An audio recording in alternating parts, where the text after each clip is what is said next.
도디의 야매주역 수풍정. 각 효의 변화. 수풍정의 아래쪽 꾀에서는 다양한 문제점들을 나열하고 있습니다. 그중 첫 번째 효는 음의 효입니다. 사람들은 보통 가장 아래에 놓여 있는 기반에 관심을 가지지 않습니다. 물이나 공기처럼 언제까지나 당연히 그곳에 있을 것으로 생각하고 돌아보지 않죠. 그렇지만 아무리 단단해 보이는 바닥이라고 하더라도 오랜 시간 내버려 두게 되면 먼지가 쌓이고 더럽혀지게 마련입니다. 그리고 가장 바닥에 있기에 그곳이 무너지면 전체가 위태로워지게 됩니다. 가끔은 우리가 당연하게 생각하는 것들을 한 번쯤 돌아보고 살펴보아야 하지 않을까요? 두 번째 효는 양입니다. 자연에서의 물은 위에서 아래로 흘러갑니다. 그러므로 이러한 물을 유용하게 이용하기 위해서는 물을 먼저 위로 끌어올리는 과정이 필요합니다. 우물에서 두레박으로 물을 길어올리는 것처럼 말이죠. 그렇지만 두레박에 작은 구멍이 나 있다거나 줄이 낡아서 끊어진다거나 도르래의 축이 부서지는 등 여러 요인 중에 단 하나에라도 문제가 생긴다면 물을 끌어올리는 것은 불가능할 것입니다. 아무리 작은 것이라도 모두가 힘을 합쳐야 원하는 것을 이룰 수 있음을 잊지 말아야 할 것입니다. 세 번째 효도 양입니다. 이제 바닥도 깨끗하게 청소하였고 물도 아무런 문제 없이 길어올렸습니다.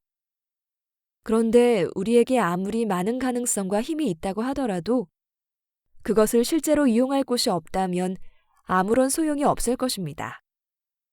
이것을 보고 실제로 써먹지도 못할 일에 불필요하게 힘을 빼지 말라고 설명할 수도 있겠습니다만 이번 교의 전반적인 의미를 보자면 그 반대로 보는 것이 더욱 적당할 듯합니다.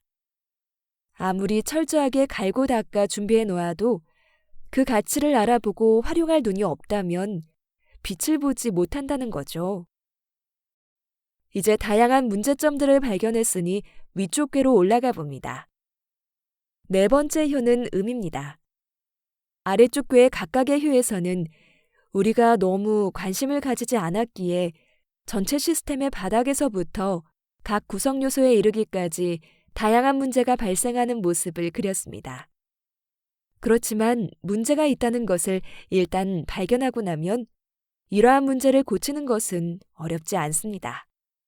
먼지가 쌓였다면 빗자루로 쓸고 닦으면 되고, 구멍이 났다면 메우면 되고, 줄이 끊어졌다면 갈면 됩니다.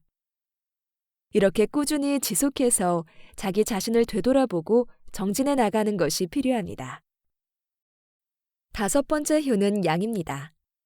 앞의 효에서와 같이 모든 요소가 고쳐졌다면 그 다음으로 해야 하는 것은 실제로 물을 끌어올리는 것입니다. 각각의 구성 요소만으로 전체 시스템이 돌아가는 것은 아닙니다. 그것을 실제로 움직일 힘이 필요합니다. 아무리 좋은 시스템과 기틀이 잡혀 있다고 하더라도 그것을 어떻게 활용하느냐는 결국 그것을 이용하는 사람의 마음에 달려있다는 것을 잊어서는 안 될 것입니다.